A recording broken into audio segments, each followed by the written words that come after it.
Odisha is still not able to, being a person like you whose modern mind, who looks ahead, why this image of Odisha has not changed when you have been there for 17 years? It has changed. For some years now, we've had a policy of 1 rupee rice, that's 25 kgs of 1 rupee rice, that now starvation is very much a story of the past. Also, in the last 2 years, we've built 1 million pakka houses. In the next 2 years, we'll certainly see that there'll be no kacha houses in the state. And in many development fields and welfare schemes, Odisha is doing extremely well. This is another question to have, because you had investment meet, one in Bombay and second, I think, in Bangalore, and third you are going to have in Odisha, I think. During the last 17 years, the kind of investment which you would have expected and the record which I have seen, it is not much to talk about. Why? Is it bureaucracy here which rules according to people, or there is something else which is not bringing investment into your state? No, you see, till 2 years ago, we were amongst the first 2 states in the country as far as investment goes.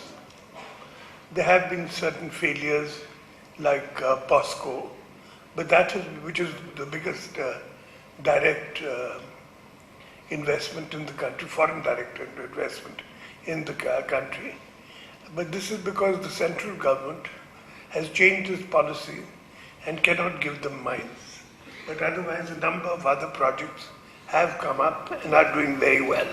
Because most of the projects which you invited, for them POSCO and everything else came, because they have not, international people are not showing that kind of interest which they showed earlier.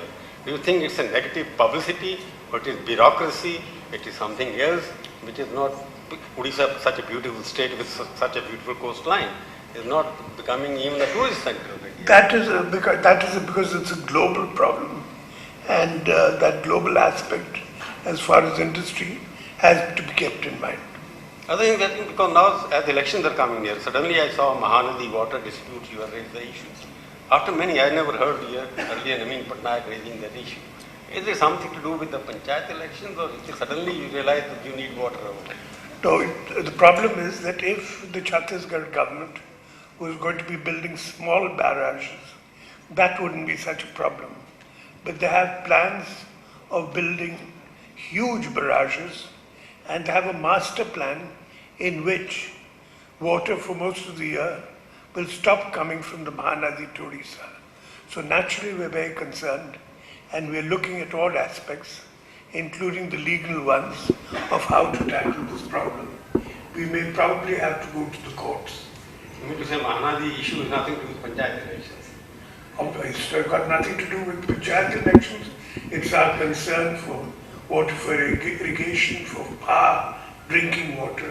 For the state, it's the lifeline of the state.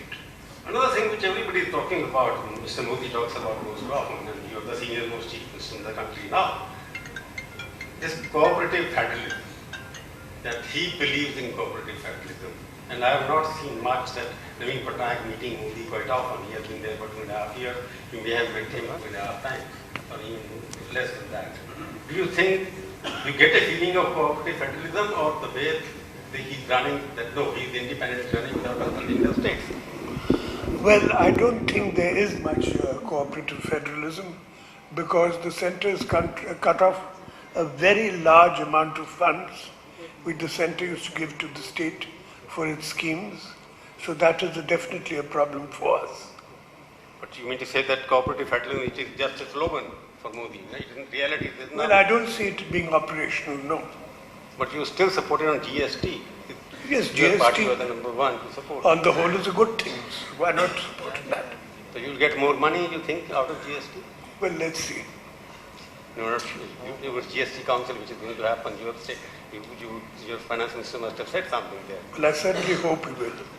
Other thing which is happening, because you have been here for 16, 17 years, don't you think the time has come, your party leaders somehow feel, that you should be playing also some kind of a national role like your father did? Biju Pattnaik's son cannot be but a national leader. Well, my foremost concern is for the state, And that is what I'm concentrating on. You don't want to move to Delhi? No, I don't want to move to Delhi. I've been in Delhi as a central minister, and I'm very content being here, working for the people in Odisha. So you have some unfinished work to be done here? A great deal of unfinished work. Because that is because they think that if you go to national, people think that you have for the last 17 years, you must also be grooming some leaders for the future. I think the people, in their judgment, will choose their own leader at the appropriate time. I don't think it's not necessary to groom a leader. You are not singling out anybody to groom yours. No, I haven't. Let the people decide. Your party will choose. The people will decide.